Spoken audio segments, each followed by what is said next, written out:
Ayan mga kaibigan, nandito naman po tayo. Ako po ay magbibend nito.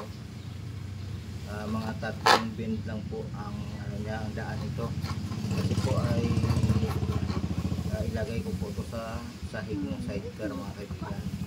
Kasi dito mga kaibigan ay halos po ang nasisira na rito sa mga sidecar ay yung sahig niya. Kasi ang iba ay mayroong binibili sa mga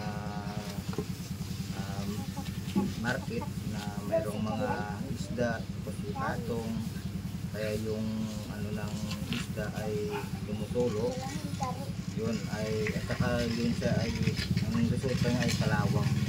Kaya ito po ay panibagong na naman ay napagawa ito sa aking mga kaibigan. Kaya ito ay gagawin ko mga kaibigan. Itong unang proseso po ayan, mga 3 lang po. So, pakipanood na po itong video ko mga kaibigan. Mano-mano lang po ito.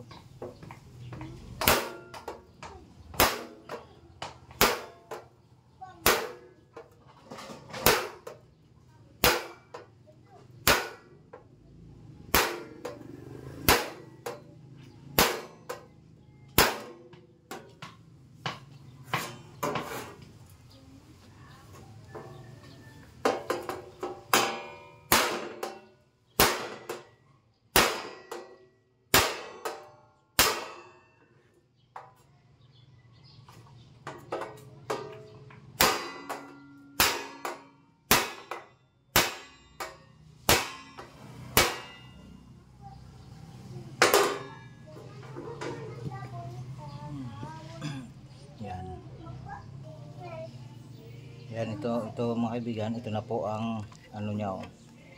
Ayan. Yan. Sana po mga kaibigan ay magustuhan niyo po itong video ko. Paki-like na lang po, paki-share lang po itong video ko mga kaibigan. Ito po yung niya. Saglit lang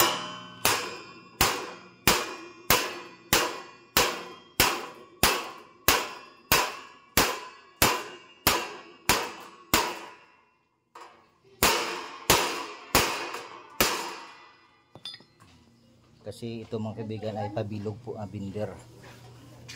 Ayan. Ayan. 3 to mga kaibigan, ito pa at saka ito dito. 3 po to. Ayan. Maraming salamat sa inyo dyan.